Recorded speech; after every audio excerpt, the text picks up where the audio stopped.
Vivien Bertuzot, bonjour. Bonjour. Vous êtes fondateur de la Machine à Sens. Vous allez m'expliquer ce qu'est la Machine à Sens. D'une manière générale, c'est une entreprise qui propose des accompagnements aux entreprises qui souhaitent devenir des entreprises à mission.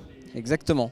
Donc c'est à la fois pour les accompagner dans cette démarche qui est une démarche très structurante pour l'entreprise, donc par des modules de formation, de conseil, et c'est également pas mal de contenu donc autour d'une newsletter et d'un podcast dédié sur ce sujet-là.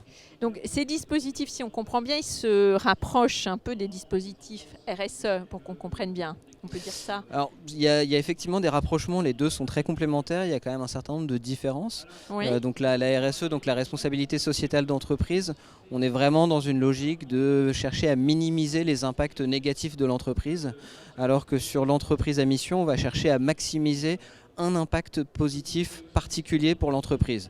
Donc ce sera peut-être un peu moins global, mais c'est vraiment de se dire quelles sont nos forces et quelles sont celles sur lesquelles on peut le plus s'appuyer pour répondre à un enjeu social ou environnemental. Exactement. Alors concrètement, comment est-ce que vous accompagnez les entreprises et puis est-ce qu'il y a un profil d'entreprise qui fait appel à vous ?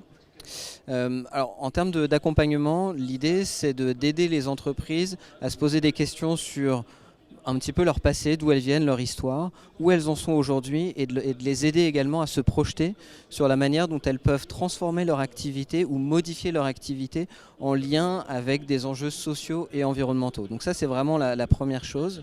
La deuxième chose, c'est de les aider à formuler une mission, puisqu'en fait, ça devient statutaire, donc c'est quand même très important, parce que ça rentre dans les statuts de l'entreprise. Donc c'est de les aider à formuler une mission qui soit utile, qui soit énergisante et surtout qui soit source d'innovation pour l'entreprise. Et la dernière, c'est de les aider à avoir une mission qui soit déployable, c'est-à-dire de faire en sorte que cette mission puisse être déclinée en actions, en projets, en indicateurs qui peuvent être suivis par l'entreprise. Alors, est-ce qu'il y a un profil type des entreprises qui font appel à vous depuis 2022 ? Parce que votre entreprise existe depuis 2022. Il n'y a pas de profil type.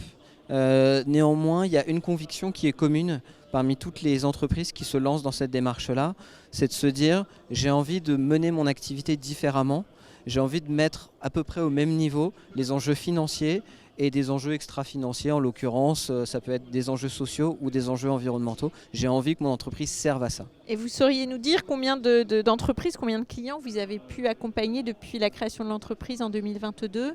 Donc environ une quinzaine que j'ai pu accompagner. Aujourd'hui on est sur une croissance assez forte, même si ça reste encore assez petit, puisqu'on est sur 1300 entreprises en France qui sont sociétés à mission depuis 4 ans.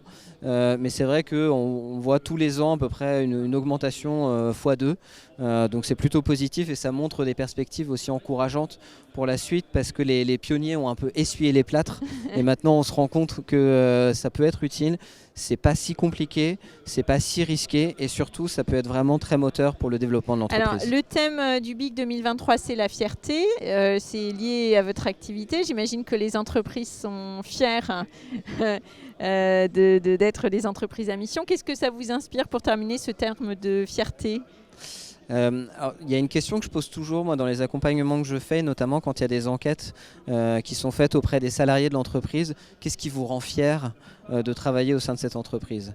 Et à chaque fois, ce que je trouve assez touchant, c'est les mots qui sont utilisés par les salariés et le regard qu'ils ont sur leur entreprise, sur leur travail et surtout la surprise parfois que les dirigeants peuvent avoir en découvrant ces mots-là. Donc finalement, les salariés sont beaucoup plus attachés à leur entreprise qu'on ne le croit parfois. Ouais. Merci beaucoup Vivien Bertuzot, on vous souhaite une très bonne journée ici. Merci sur le beaucoup. BIG.